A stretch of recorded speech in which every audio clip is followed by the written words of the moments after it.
What if your next meal depended entirely on your skill, your instinct, and the wild? Deep in the heart of Tanzania, far from cities, supermarkets, and modern life, one of the last true hunter-gatherer tribes on Earth still lives as humans did thousands of years ago. No farms, no technology, no shortcuts. Today, you're about to witness something rare, how the Hadzabe tribe hunts, cooks, and shares their lunch together in the wild. And trust me, this is not just food, this is survival. Before we dive in, make sure to like this video, subscribe to the channel, and turn on notifications so you don't miss more real, raw stories from around the world.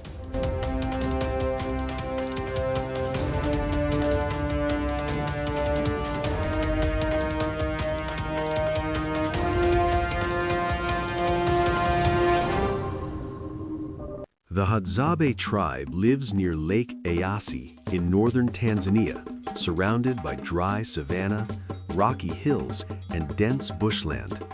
This environment may seem harsh, but for the Hadzabe, it is home. They don't rely on agriculture or domesticated animals. Instead, they live off the land, hunting wild animals and gathering fruits, roots, and honey. Every single meal is earned. And today, lunch begins with a hunt.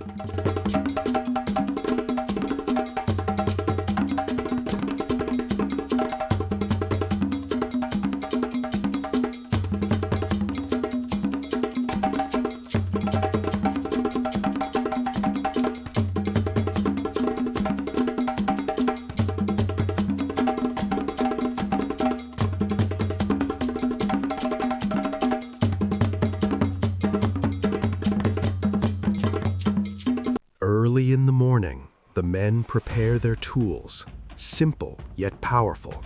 Bows carved from wood, arrows tipped with poison made from natural toxins.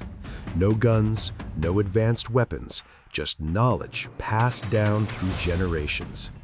Silently, they move through the bush, reading signs invisible to most. Footprints, broken branches, disturbed soil. Every detail matters. Suddenly, one of the hunters freezes. There, in the distance, a small animal. With incredible focus, he pulls back his bow, releases, and within seconds, the hunt is over. This is how lunch is secured, not bought, not ordered, but hunted.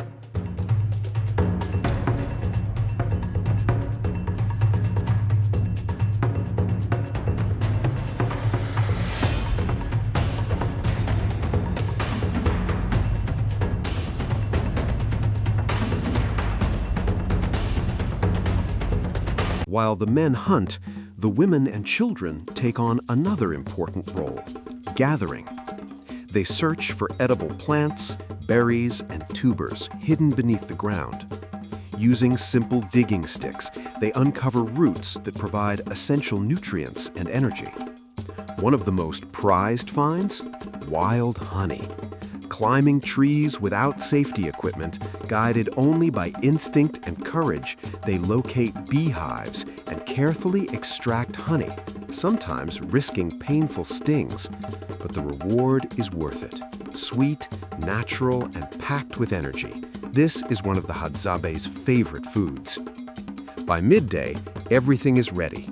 Now, it's time to cook.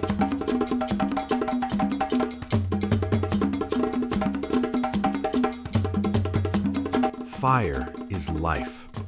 Without matches or lighters, the Hadzabe create fire using friction, rubbing sticks together with incredible speed and precision. Within minutes, smoke begins to rise. Then, a spark. Dry grass catches flame, and just like that, a fire is born. It's simple, it's ancient, and it works. This fire will turn raw meat into a meal.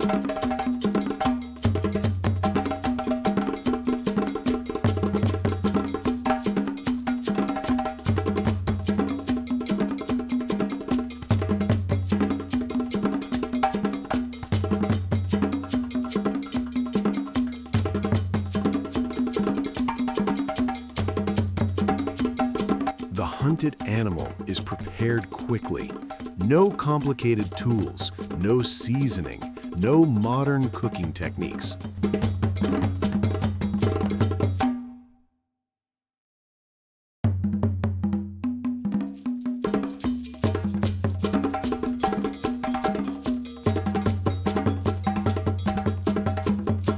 Meat is placed directly over the open fire. You can hear it sizzling, smell the rich aroma filling the air. This is as natural as cooking gets.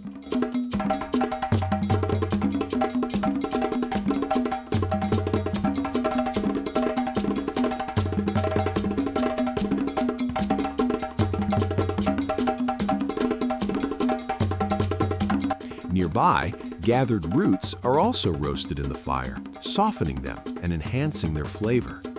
Everything is shared, nothing is wasted. This is not just cooking, it's a tradition that has survived for thousands of years.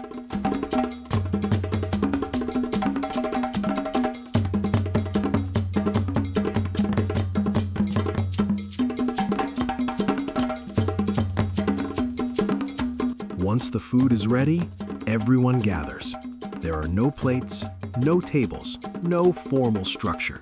The tribe sits together on the ground, forming a circle. Pieces of meat are passed around. Everyone takes part, men, women, and children. There's laughter, conversation, connection. This is more than just eating. This is community.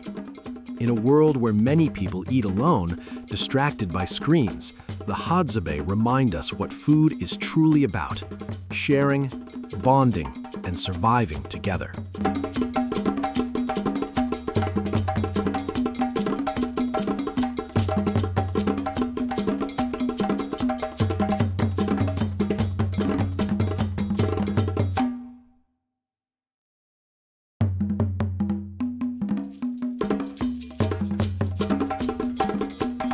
Life for the Hadzabe is not easy.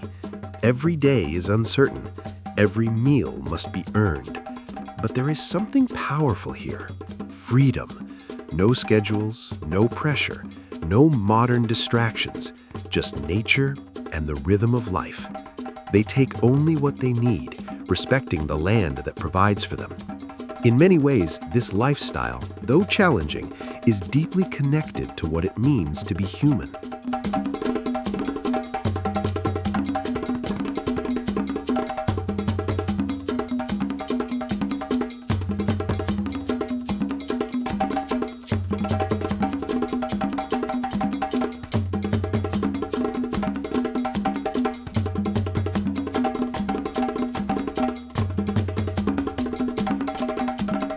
What you've just seen is one of the last glimpses into a way of life that is slowly disappearing. The Hadzabe tribe continues to live as their ancestors did, but the modern world is closing in. So the question is, could you survive like this?